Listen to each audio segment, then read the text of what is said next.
atau setiap hari kita membaca 4 halaman, maka insya Allah akan khatam 1 kali dalam 1 bulan. Kalau kita membacanya setiap hari 8 halaman, insya Allah akan khatam 2 kali. Itu bagaimana kita mentargetkan bahwa saya harus khatam Al-Quran berapa. Kemudian yang ketiga adalah selalu sholat 5 waktu secara berjamaah. Jadi kita mentargetkan, mengupayakan kita bagaimana sholat yang kita laksanakan itu selalu berjamaah. Kenapa? Ya jelas, sholat berjamaah itu lebih utama, lebih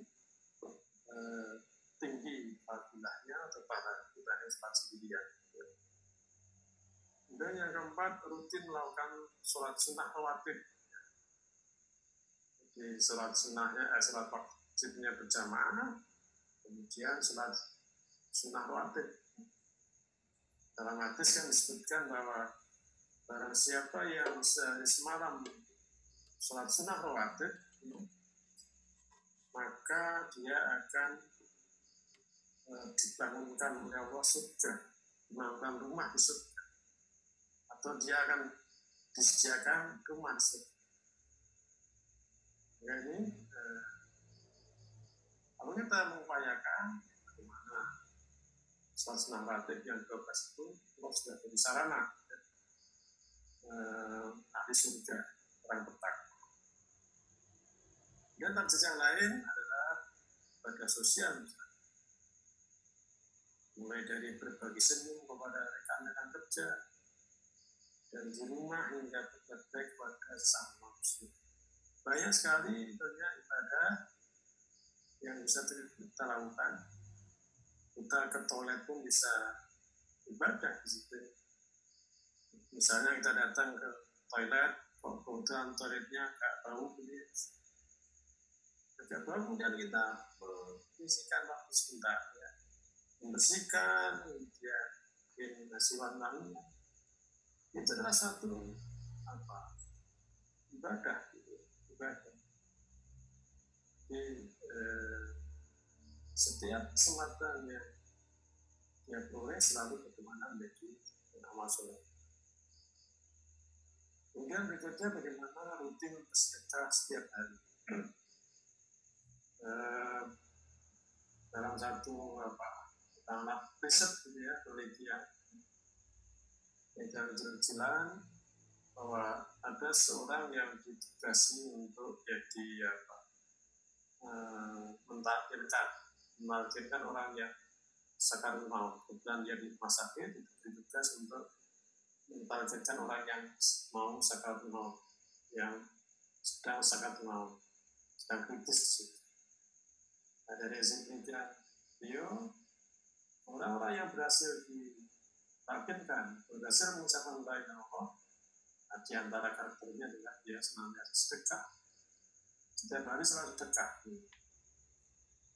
Ini juga dalam hadis kan juga disebutkan bahwa setiap pagi itu akan turun 2 malaikat pada seorang hamba. Malaikat yang pertama berdoa, ya Allah, berilah kecukupan kepada orang yang bersedekah. Seorang malaikat yang kedua berdoa, ya Allah, berilah kehancuran kepada orang yang kafir. Ini maka kemarin pekan yang lalu ya, ada pertanyaan tentang bagaimana sedekah setiap hari dibanding dengan sedekah sebulan sekali. Tentunya mungkin dari sisi jumlah mungkin sama ya, kalau diakumulasi, tapi bagaimana keterpautan hati kita, ya, ingat kita pada Allah. Kalau kita ingat hanya sebulan sekali dibandingkan ingat setiap hari, itu tidak beda. Ini salah satu jenisnya adalah bagaimana kita rutin sedekah setiap hari. Kemudian rutin baca amalan doa dan surah-surah pendek misalnya, atau menghafalkan dan terus surat Al-Quran sebelum tidur. Jadi kalau kita lihat bagaimana tidur Rasulullah, maka ibadah kita atau tidur kita bagaimana jadi masalah kita. Walaupun bentuknya tidur tadi jadi masalah kita, maka yang pertama adalah tidurnya.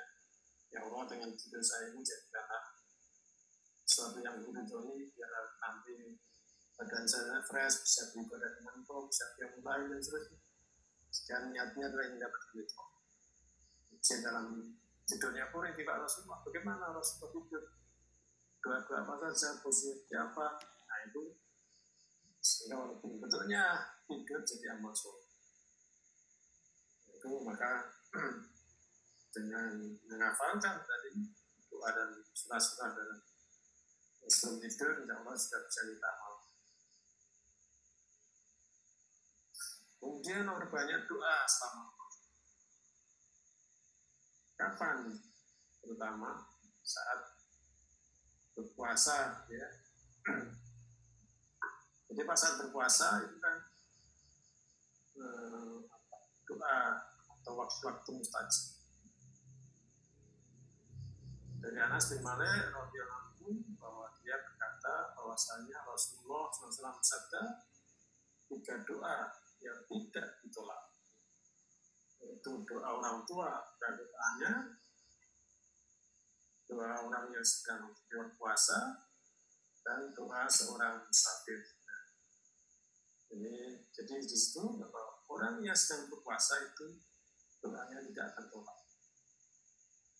Kemudian selain saat berpuasa di siang harinya, juga saat dia mulai. Rasulullah SAW bersabda bahwa Rabb kita turun ke langit di dunia pada sepertiga malam yang akhir pada setiap malam. Kemudian berkenan, orang yang berdoa kepadaku akan aku kabulkan. Orang yang minta kepadaku akan kuberikan. Orang yang minta ampunan dariku akan kuampuni. Nah, ini siang hari saat kita puasa, mulai dari subuh sampai dengan maghrib itu adalah saat-saat ijabah. Kita berbanyaklah berdoa. Kemudian di malam harinya, terutama di akhir malam, itu adalah juga saat-saat yang ijabah. Itu doa yang kita perbanyak. Kemudian juga saat berbuka dan sahur. Doa saat berbuka sesuai dengan doa setelah makan, dengan berbuka puasa. Nah, bantu mau waktu mau puasa batal asli sahur. Dan waktu sahur mereka berdoa mohon ampunan. Kalau dalam surat Al-Zariyat ayat 18 di akhir malam, Rabbil ashari yastaghfirun. Di akhir malam mereka banyak mohon ampun pada. Maka pada waktu akhir malam kita banyak mohon ampun pada. Pas sahur itu ya, itu baca istighfar, mohon ampun pada Allah. Kemudian juga kita ingat bahwa sahur adalah barokah. Kenapa kita sahur? Sahur adalah barokah. Kenapa kita sahur? Bukan untuk biar kita kuat, tapi adalah karena setelah barokah. Maka kalau kita ingat akan aku senang sahur, bagaimana pada sahur di sana, maka insya Allah dalam melakukan sahur pun juga akan dilaksanakan dengan semangat dan juga walaupun mungkin menunya tidak sesuai selera, tapi karena ingat kan sabda Rasulullah itu bahwa sahur adalah barokah, maka akan dihadapi dengan sebaik-baiknya dengan nyaman. Nah, selain berdoa, juga bagaimana mengoptimalkan untuk berdekatan, berinteraksi dengan Al-Quran. Rasulullah pernah ditanya Abdullah bin Amr, wahai Rasulullah, dalam berapa hari aku boleh mengkhatam Al-Quran? Menjawab, dalam 1 bulan. Abdullah menjawab, aku masih lebih kuat dari itu. Lantas hal itu dikurangi hingga Nabi SAW menyatakan khatamkanlah dalam waktu seminggu. Berarti seminggu khatam berarti kan 4 kali ya. Sudah. Abdullah masih menjawab, aku masih lebih kuat dari itu. Nabi SAW pada bersabda, tidaklah bisa memahami jika ada yang mengkhatamkan Al-Quran yang kurang dari 3